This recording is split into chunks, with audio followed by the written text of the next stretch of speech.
তার অন্তরে যে দাগ পড়ে যায়, ভালো করে তওবা করতে পারলে সে দাগ মুছে যায়। তাহলে আমাদের নিজেদের পরিশুদ্ধ করার জন্য 1 নম্বর স্টেপ হলো কি? গুনাহ থেকে বাঁচার জন্য সংগ্রাম করা। অনেক নফল নামাজ দরকার নাই, অনেক নফল দানও দরকার নাই, অনেক তাসবিহ না হলেও চলবে, অনেক তেলাওয়াত না হলেও চলবে, কিন্তু যেটা না হলে চলবে না সেটা হলো কি? আমার দ্বারা কোনো গুনাহ হবে না। আমি চোখের গুনাহ, মুখ দিয়া সকাল থেকে রাত পর্যন্ত কত গীবত বেহুদা কথা বলছি, এগুলো সবগুলো গুনাহ। যেগুলো কোরআন হাদিসে নিষেধ করা হচ্ছে সেগুলো করাই হলো কি? গুনাহ। অতএব সেগুলো থেকে বেঁচে থাকার চেষ্টা কর।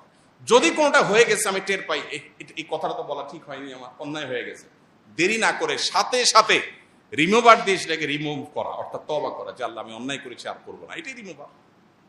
তাহলে এই প্রক্রিয়ার মধ্য দিয়ে আমাদের অন্তরটাকে পরিচ্ছন্ন রাখতে পারি। আর দ্বিতীয়ত হলো, আল্লাহ বলেছেন ইয়া আইয়ুহাল্লাযীনা আমানুত্তাকুল্লাহ ওয়া কুনু মা'আস সাদিকিন, এই ঈমানদাররা তোমরা তাকে অবলম্বন করো আর নেককার আল্লাহওয়ালা মুত্তাকি পরহেজগার মানুষের সুহবতে থাকো। সাহচর্য অনেক গুরুত্বপূর্ণ।